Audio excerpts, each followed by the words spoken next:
সেটাকে মাযহাব বলা যাবে না। এই মাযহাব সম্পর্কে কোরআনুল কারীমে আল্লাহ পাক রব্বুল আলামিন তিনি ইরশাদ করেছেন, মুমিনদেরকে বলেছেন, ইয়া আইয়ুহাল্লাযীনা আমানু, হে ঈমানদারগণ, আতিউল্লাহ, তোমরা আল্লাহর অনুগত করো। জোরে বলি সুবহানাল্লাহ। ওয়া আতিউর রাসূল, এবং তোমরা আমার রাসূলের অনুগত করো। জোরে বলি সুবহানাল্লাহ। 3 নম্বরে বললেন, ওয়া উলিল আমরি মিনকুম, এবং যারা তোমাদের মধ্যে উলিল আমর, অর্থাৎ যারা তোমাদের মধ্যে কোরআন এবং হাদিসের পরিপূর্ণ জ্ঞানী, তোমরা তাদের অনুগত করো। সুবহানাল্লাহ। আল্লাহ পাক বলেন, প্রথমে আমি আল্লাহর আনুগত্য করবে, দ্বিতীয়ত আমার রাসূলের আনুগত্য করবে, 3 নম্বরে গিয়ে আমার যারা পৃথিবীর জমিনে প্রকৃত জ্ঞানী, কোরআন হাদিসের জ্ঞানী এবং যারা আল্লাহওয়ালা, এইসব লোকদের আনুগত্য করবে। জোরে বলি সুবহানাল্লাহ। এই আয়াতের পরিপ্রেক্ষিতে আল্লাহ পাক রব্বুল আলামিনের হাবিব সাল্লাল্লাহু আলাইহি ওয়াসাল্লাম একটি হাদিস বর্ণনা করলেন।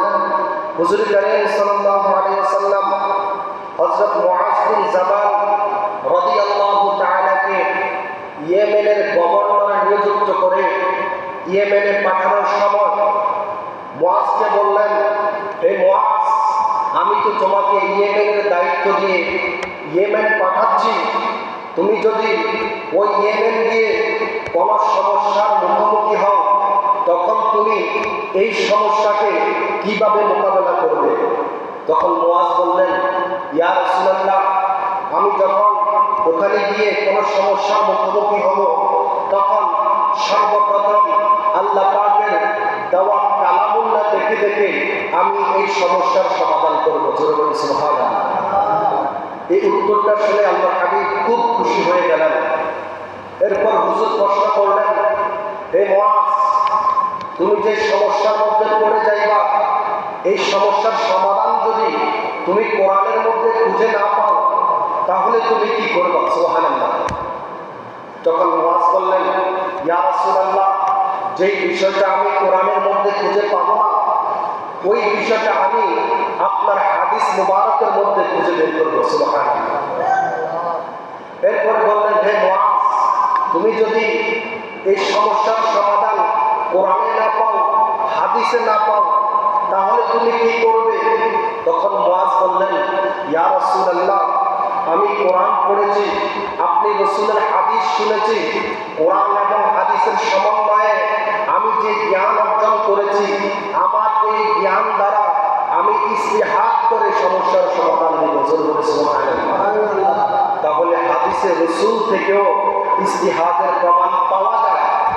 সাহাবায়ে কেরাম ইস্তিহাদের মাধ্যমে মাসালার সমাধান দিয়েছেন। এটা নতুন কিছু নয়, মাযহাব এই পৃথিবীতে নতুন কিছু নয়, এটা হাজার হাজার বছরের আগ থেকে প্রচলিত একটা বিধান, একটা নিয়ম, একটা কানুন, ঠিক কিনা? আল্লাহ বললেন, আমি আল্লাহর আনুগত্য করব। আল্লাহকে আমরা দেখছি কেউ?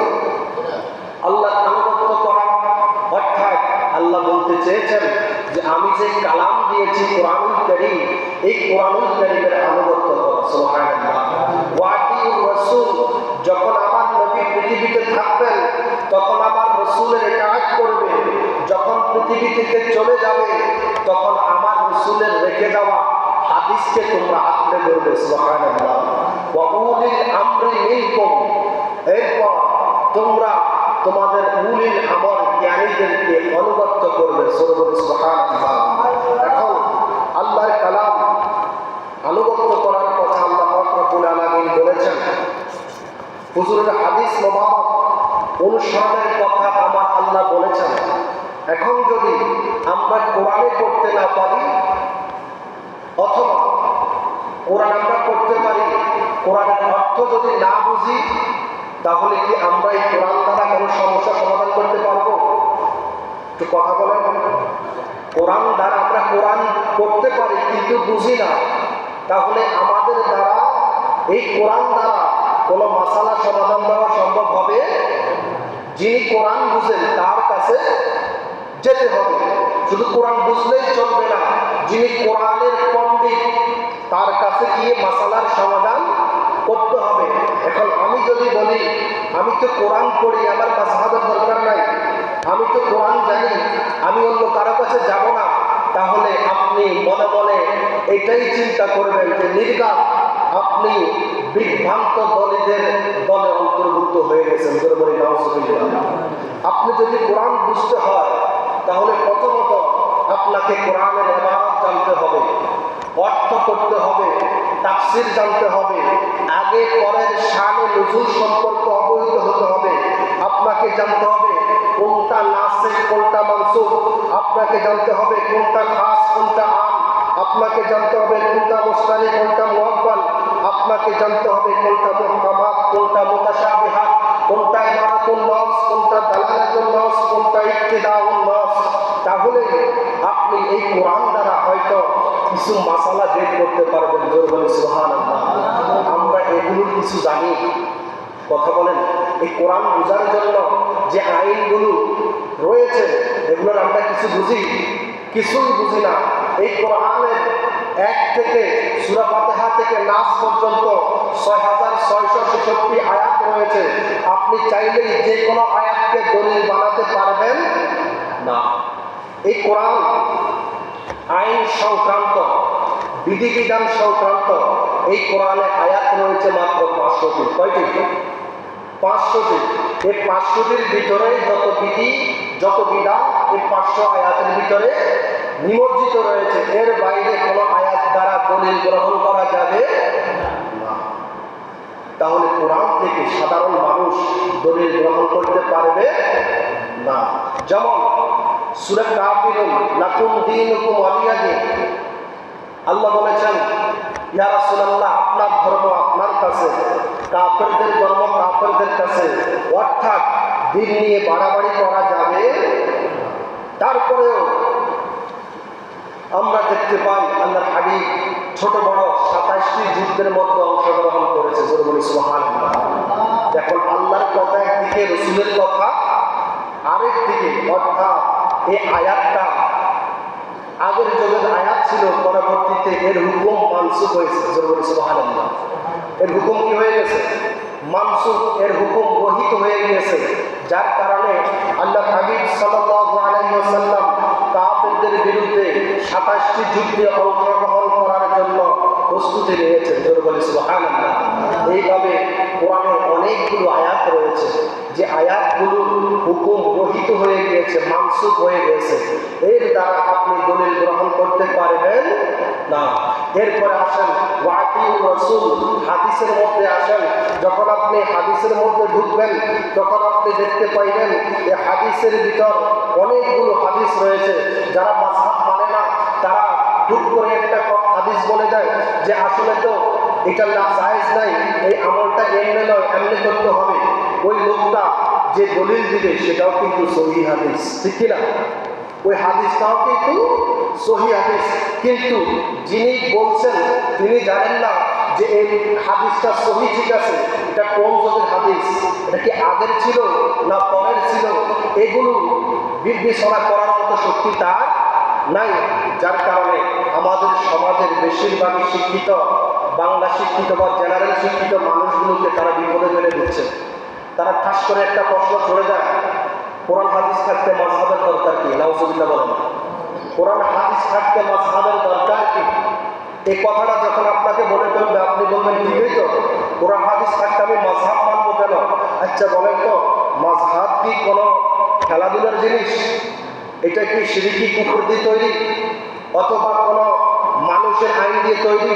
না না, ইমাম আবু হানিফা যখন মাযহাব তৈরি করেছিলেন তার মাযহাব কোরআন এবং হাদিস দ্বারাই তৈরি করেছেন, ঠিক কিনা? অর্থাৎ মাযহাব মানা মানেই কোরআন হাদিস অনুসরণ করা।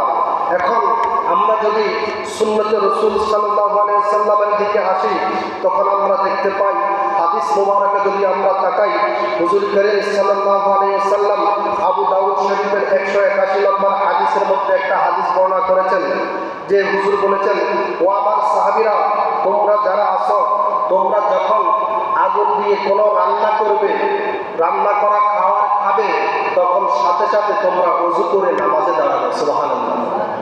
অর্থাৎ আগুন দিয়ে রান্না করা খাবার খেলে তোমার ওযু ভেঙে যাবে, এরপর তুমি যদি নামাজ পড়তে চাও তোমার নতুন করে ওযু করতে হবে। জোরে বলে সুবহানাল্লাহ। এখন আমরা খাওয়ার পরে কি ওযু করি? কথা বলেন, খাওয়ার পরে কি ওযু করি? না। কিন্তু এই হাদিস যখন আপনারা তারা শোনাইবে, তখন আপনি তো বলবেন সারা জীবন তো ভুল করছি, একদিনে ওযু করি নাই, নামাজ তো সব বিফলে।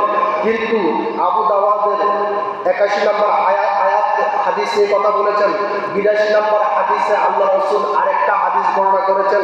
সেখানে ইবনে আব্বাস রাদিয়াল্লাহু তাআলা আনহু, যিনি ছিলেন রাইসুল মুফাসসিরিনের সবচেয়ে প্রধান, যার উপরে আর কোনো ব্যাখ্যাকার হতে পারে না, ওই আব্দুল্লাহ ইবনে আব্বাস রাদিয়াল্লাহু তাআলা বলেন, 182 নং হাদিসের মধ্যে বলেন, আমি দেখেছি আল্লাহ রাসূল সাল্লাল্লাহু আলাইহি ওয়াসাল্লাম রান্না করা একটা গোশতের টুকরা কামড়ে কামড়ে চিবিয়ে খেয়েছেন, এরপরে তিনি ওযু না করেই নামাজে দাঁড়িয়েছেন। সুবহানাল্লাহ।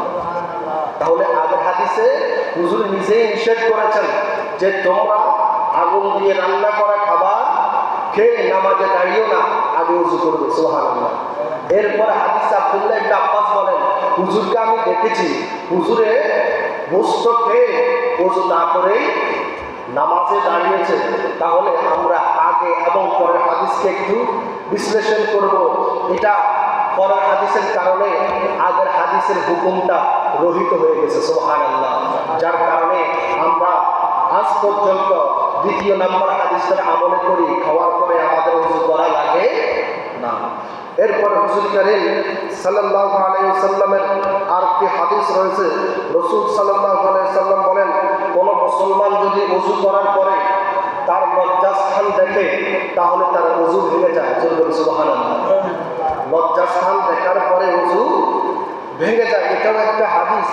শুধু হাদিস নয়, এটা সহিহ হাদিস। তখন হুজুর করিম সাল্লাল্লাহু আলাইহি ওয়াসাল্লাম এই হাদিস বর্ণনা করার পরে অন্যত্র আরেকটি হাদিস বর্ণনা করেছিলেন।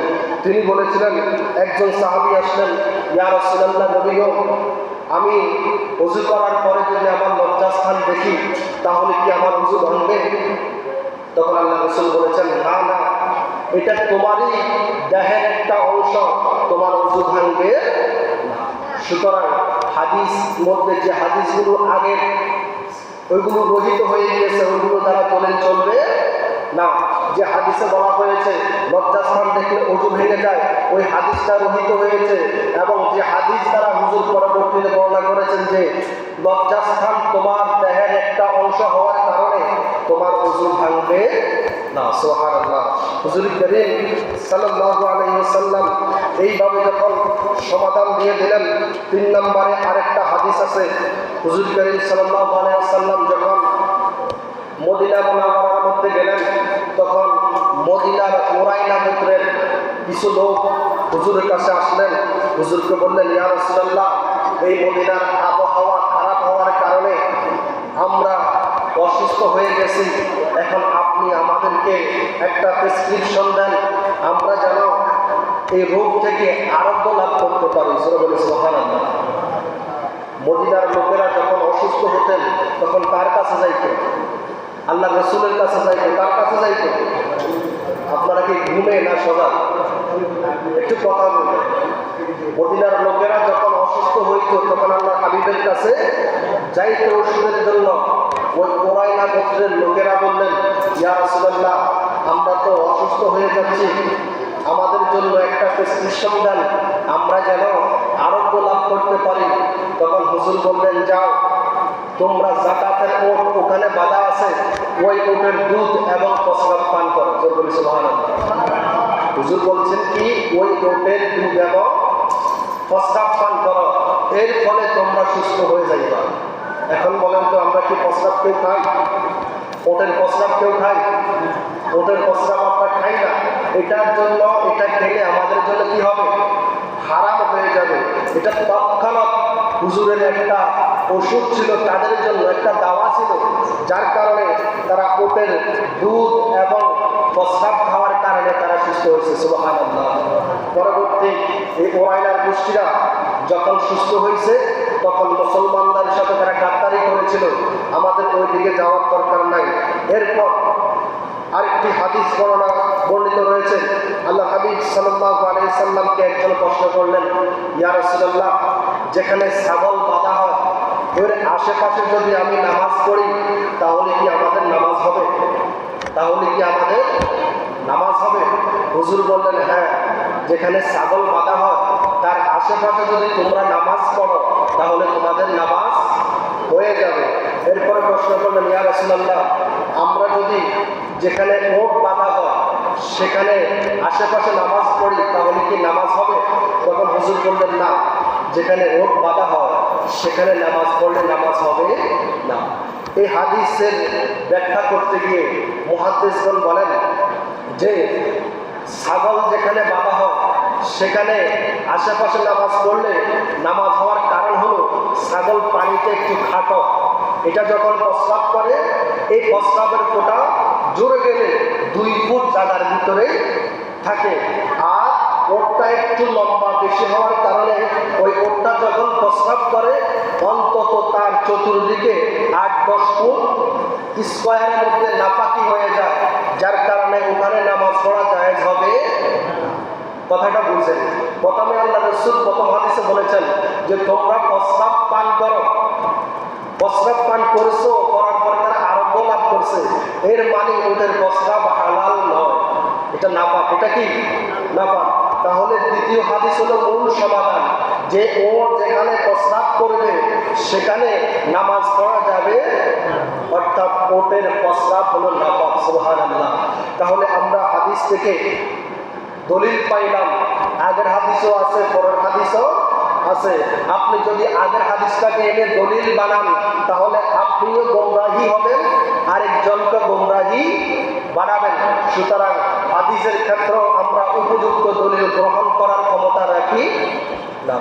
এরপর হুজুর বলেন যে তোমরা, আল্লাহ পাক বলেন, তোমরা উলুল আমর অর্থাৎ মাযহাবের ইমামদেরকে অনুসরণ করো। সুবহানাল্লাহ।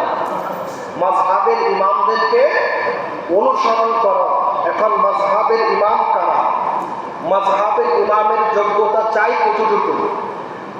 হযরত ইমাম হাম্বল রাহমাতুল্লাহ আলাইহি তিনার সম্পর্কে একজন কিতাব লিখেছিলেন, যে কিতাবটার নাম হলো ইলমুল মুওয়াক্কিঈন আর রাব্বিল আলামিন লিল ইবনে কাইয়্যিম আয-জাওযী রাহমাতুল্লাহ আলাইহি। তিনি একটি কিতাব লিখেছিলেন। কিতাব লিখে তিনি বললেন, কোনো একদিন আমি শুনেছিলাম আহমদ ইবনে হাম্বল রাহমাতুল্লাহ আলাইহিকে একজন লোক প্রশ্ন করলেন, বললেন, হুজুর, 1 লক্ষ হাদিস মুখস্থ থাকলে কেউ কি কোনোদিন মুস্তাহিদ হয়? সুবহানাল্লাহ বলেন। 1 লক্ষ হাদিস মুখস্থ থাকলে কেউ কি কোনোদিন মুস্তাহিদ হয়? তখন আহমদ ইবনে হাম্বল বললেন, না, কেউ যদি সনদ সহ 1 লক্ষ হাদিস মুখস্থ রাখে সেই মুস্তাহিদ হতে পারবে না। এরপরে হুজুর রেখে প্রশ্ন করলেন, হুজুর, 2 লক্ষ হাদিস কেউ যদি সনদ সহ মুখস্থ পারে সেই কি মুস্তাহিদ হবে অথবা মাযহাবের ইমাম হতে পারবে? তখন হুজুর বললেন, না, 2 লক্ষ হাদিস থাকলেও, মুখস্থ থাকলেও ইমাম হওয়া সম্ভব নয়। হুজুরকে বললেন, 3 লক্ষ হাদিস সনদ সহ কেউ যদি মুখস্থ পারে তাহলে ওই লোকটা কি কখনো মুস্তাহিদ হবে? তখন ইমাম হাম্বল বললেন, না, 3 লক্ষ হাদিসও সম্ভব না ইমাম হওয়া। তখন বললেন, 4 লক্ষ হলে কি সম্ভব? হুজুর বললেন, হ্যাঁ, কেউ যদি 4 লক্ষ হাদিস সনদ সহকারে মুখস্থ জানে এবং তার পাশাপাশি কোরআনুল কারীমের গভীর জ্ঞানী হয় তাহলে ওই লোকটা মুস্তাহিদ। সুবহানাল্লাহ বলেন। আমাদের ইমাম আবু হানিফা রাহমাতুল্লাহ আলাইহি, উনার ভিতরে এই জ্ঞানগুলো ছিল, যার কারণে তিনি মুস্তাহিদ হয়েছেন এবং আমাদের হানাফি মাযহাব সারা পৃথিবীর মধ্যে শ্রেষ্ঠ, এই শ্রেষ্ঠ মাযহাবের শ্রেষ্ঠ ইমাম। বলে সুবহানাল্লাহ। ইমাম আবু হানিফা যেন কোনো মানুষ ছিলেন না, তিনি যে হাদিস শিক্ষা করেছিলেন, কোরআন শিক্ষা করেছিলেন, তার জীবনে 4000 শিক্ষকের সান্নিধ্য লাভ করেছেন। বলে সুবহানাল্লাহ। এই 4000 শিক্ষকের মধ্যে যদি তিনি প্রতিজন শিক্ষকের কাছে যদি 100 করে হাদিস শুনে 100 করে হাদিস শিখে তাহলে 4000 রে আপনি 100 দিয়ে ভাগ করবেন, তখনই দেখবেন ইমাম আবু হানিফা যদি 100 করে হাদিস শিখে তাহলে উনি 4 লক্ষ হাদিসের হাফেজ ছিলেন। সুবহানাল্লাহ। কত লক্ষ? 4 লক্ষ। এই 100 করে ধরল তিনি আমাদের মাযহাবের একজন মুজতাহিদ ইমাম ছিলেন। সুবহানাল্লাহ। ইমাম আবু হানিফা এমন কঠোর জ্ঞানী ছিলেন, তিনি একটা হাদিস শুনলে এটা দ্বিতীয়বার আর শোনা লাগবে না। সুবহানাল্লাহ। তিনি এমন বলছিলেন, এমন ইমাম ছিলেন যিনি আল্লাহর হাবিবের সাহাবীদের 7 জনকে নিজের চোখে দেখেছেন এবং তাদের থেকে হাদিসের দরস নিয়েছেন। সুবহানাল্লাহ।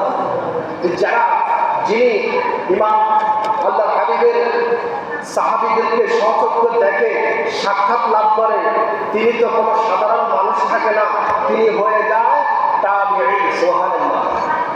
আর হাদিসের সংজ্ঞার মধ্যে এসেছে রাসূল, সাহাবায়ে কেরাম এবং তাবিঈরা যে কথা বলে, যে কৌল বলে, যা করে সেটাই হাদিস। সুবহানাল্লাহ। তিনি একদিকে তো 4 লক্ষের উপরে হাদিসের হাফেজ, অন্যদিকে তিনি একজন তাবিঈ, তিনি যদি নিজের থেকেও কোনো কথা বলেন সেটাও হাদিস। সুবহানাল্লাহ। তিনি এমন ইমাম ছিলেন যিনি তার জীবনে 56 বার বড় হজ করেছে। সুবহানাল্লাহ। কতবার? 56 বার বড় হজ করেছিলেন। যখন জীবনের শেষবার বাইতুল্লাহ হজ করতে গেলেন, সেখানে গিয়ে কাবার রক্ষীকে বললেন, হে কাবার রক্ষী, তুমি আমার জন্য হারাম শরীফের, কাবা শরীফের দরজাটা খুলে দাও। সুবহানাল্লাহ। ইমামে আযম আবু হানিফা তিনি এমন একজন ইমাম ছিলেন, তৎকালীন মক্কার আশেপাশের লোকরা সবাই তাকে চিনত। সুবহানাল্লাহ। যার কারণে ওই কাবার রক্ষী বাধ্য হলেন, বললেন, হুজুর একটু সময় দেন, আমি এটা একটু খুলে দিই। তখন ইমাম আবু হানিফার জন্য কাবা শরীফের দরজাটাকে খোলা হলো। ইমাম আবু হানিফা ওযু করে ইশার নামাজের পরে যখন কাবা শরীফের ভিতরে প্রবেশ করলেন, ইশা থেকে ফজর পর্যন্ত ইমাম আবু হানিফা মাত্র 2 রাকাত নামাজ পড়েছে। সুবহানাল্লাহ। ফজর থেকে ইশা পর্যন্ত বিশাল টাইম, লম্বা একটা সময় ধরে মাত্র 2 রাকাত নামাজ পড়েছেন। তাফসীরে রুহুল বায়ানের মধ্যে লেখেন, ইমাম আবু হানিফা হারাম শরীফের ভিতরে, কাবা শরীফের ভিতরে এই 2 রাকাত নামাজ পড়েছেন। প্রথম রাকাতে প্রথম পারা থেকে 15তম পারা পর্যন্ত পড়ে শেষ করেছেন। সুবহানাল্লাহ। এক রাকাতে তিনি 15 পারা তেলাওয়াত করেছেন, তাও বাম ডাইন ঠ্যাঙের উপরে ভর করে। সুবহানাল্লাহ। তা এক পায়ের উপরে ভর করে এক রাকাতে তিনি 15 পারা কোরআন শরীফ পড়ে শেষ করেছেন। এরপরে দ্বিতীয় রাকাতে বাম পা পেলে ডান পা উপরে তুলে তিনি বাকি 15 পারা তেলাওয়াত করে দ্বিতীয় রাকাত নামাজ শেষ করেছেন। সুবহানাল্লাহ। তিনি হলেন এমন ইমাম যার যেমন ছিল হাদিস, কোরআন হাদিসের দক্ষতা, যিনি ছিলেন কোরআন হাদিসের গভীর জ্ঞানী, তিনি ছিলেন তাকওয়াবান, সঠিক মুসলমান, কথায় কাজে সবসময় এক ছিল। এই ইমাম 2 রাকাত নামাজ শেষ করে আল্লাহর কাছে হাত তুললেন, হে প্রভু, হে আল্লাহ, আমি ইমাম আবু হানিফা আপনার ইবাদতের পরিপূর্ণ হক পালন করতে পারি নাই, আপনি আমাকে ক্ষমা করে দেন। সুবহানাল্লাহ। তখন কাবা শরীফের এক কোণ থেকে আওয়াজ আসলো, আমার আল্লাহ স্বয়ং নিজে এলান করে দিলেন, হে ইমাম আবু হানিফা, তুমি আমার ইবাদতের হক পরিপূর্ণই আদায় করেছো। সুবহানাল্লাহ। তাহলে এই কাবার ভিতরে প্রমাণ হয়ে যায় ইমাম আবু হানিফা এমন একজন বান্দা ছিলেন, তার জীবনের সমস্ত ইবাদত আমার আল্লাহ কবুল করেছে। সুবহানাল্লাহ। এরপর হুজুরকে গাইব থেকে এলান করে দিলেন, আমার আল্লাহ, হে ইমাম আবু হানিফা, শুধু তাই নয়, আজ থেকে তোমার মাযহাবের অনুসারী যারা হবে আমি আল্লাহ তাদেরকে ক্ষমা করে দেব। সুবহানাল্লাহ। তিনি হলেন ইমাম আযম আবু হানিফা, যার কথা স্বয়ং আল্লাহ রাসূল ভবিষ্যৎবাণী করে দিয়েছেন, আমরা এমন ইমামের অনুসারী, আমরা এমন ইমামের ইত্তেবা করি। অপরদিকে দেখেন যারা মাযহাব মানে না, আমরা যাদেরকে লামাযহাবী বলে চিনি, তাদের ইমামকে, তারাও তো কোনো না কোনো ইমামের অনুসারী। যারা আহলে হাদিস হাদিস করেন তাদের মধ্যে অনেক মানুষ আছে দেখে দেখে কোরআন পড়তে পারে না, হাদিস পড়তে পারে না, বাংলাও পড়তে পারে না। ওই লোকটা কি মাযহাব ছাড়া চলতে পারবে? কথা বলেন, মাযহাব ছাড়া চলতে পারবে? যিনি মাযহাব ছাড়া চলবে তিনি হতে হবে একজন মুস্তাহিদ, আর যিনি মুস্তাহিদ হবে তার কমপক্ষে 4 লক্ষ হাদিসের হাফেজ হতে হবে। সুবহানাল্লাহ। আর যারা কোরআনও পড়তে জানে না, হাদিস কোনোদিন দেখেই নাই, ওই লোকটা যখন বলবে আমার মাযহাবের প্রয়োজন নাই, এর জন্য আফসোস করা ছাড়া আর কিছু থাকে? তাহলে আমরা মাযহাবের অনুসারী। যেই লোকটা বিপদে পড়লে মুখে বলে আমরা মাযহাব মানি না, বিপদে পড়লে ফোন দেয় তাদের আহলে হাদিস অথবা মাযহাবী মোল্লাদেরকে, হুজুর এই মাসালাটার সমাধান আমাদেরকে দিয়ে দেন। হ্যাঁ, আমরা মাযহাব হানাফি নামে আমরা একটা মাযহাব মানি, তোমরা মাযহাবী হয়তো নামে মানো না, নামে ঠিকই মানো। তোমরা যখন আব্দুল্লাহ বিন আব্দুর রাজ্জাককে ফোন দাও, তোমরা যখন বিপদে পড়ো তোমাদের মতিউর রহমান মাদানীকে ফোন দাও, তোমরা ঠিকই মাযহাবের ইমাম হিসাবে হয়তো আব্দুর রাজ্জাক বিন ইউসুফকে মানো, আর না হয় মতিউর রহমান মাদানীকে মানো, আর না হয় তোমাদের আলে হাদিস যে কোনো ইমামকে মান্য করতেছ। এই ইমামরা যাদের ইতিহাস আমাদের এই দেশের মানুষ জানে কিনা, তোমাদের ইমাম তোমরা যাদেরকে মানো তারা মাঝে মাঝে ফতুয়া দেয়, মানুষের বউকে তালাক দেওয়ার পরে হিল্লা বিয়ে পড়ায়, এরপর 2 ঘন্টার জন্য তাদেরকে বিয়ে করে মসজিদের ভিতরে তোমরা রাত কাটাও। জোর বলি নাউজুবিল্লাহ। তোমাদের ইমামরা হলো এমন টাইপের ইমাম, তোমাদের ইমামরা সপ্তাহে মাসে কয়েকটা বলাৎকারের ঘটনা ঘটায়, ঠিক কিনা? তোমরা এমন ইমামকে ইমাম মানো, আর আমাদের ইমাম, আমরা এমন একজন ইমামকে ইমাম মানি, তিনি যখন আমার আল্লাহর কাছে ফরিয়াদ করেছেন, আমার আল্লাহ সরাসরি কাবা শরীফের এক কোণ থেকে উত্তর দিয়ে তিনাকে নিষ্পাপ বলে ঘোষণা দিয়েছে। সুবহানাল্লাহ। তাহলে এবার আমরা বলেন, একটু চিন্তা করেন, আমরা মাযহাবী হয়ে কি বেঁচে গেছি না বিপদে পড়ছি? আমরা বেঁচে গেছি, কারণ আমরা ইসলামকে সহজভাবে পেয়েছি, ইসলামকে সহজভাবে মানতেছি।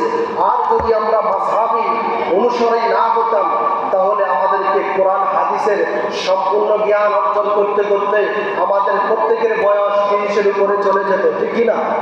আর 30-এর উপরে যাওয়ার পরে কই রয়েছে বিয়া শাদী, কই রয়েছে সংসারের চিন্তা, কই রয়েছে অন্য কিছু, আপনি নামাজও পড়তে পারতেন না। আল্লাহ পাক রব্বুল আলামিন আমরা মাযহাবী হওয়ার কারণে আমাদের কপাল ভালো রেখেছেন, তকদির ভালো রেখেছেন, সেই জন্য বলি আলহামদুলিল্লাহ।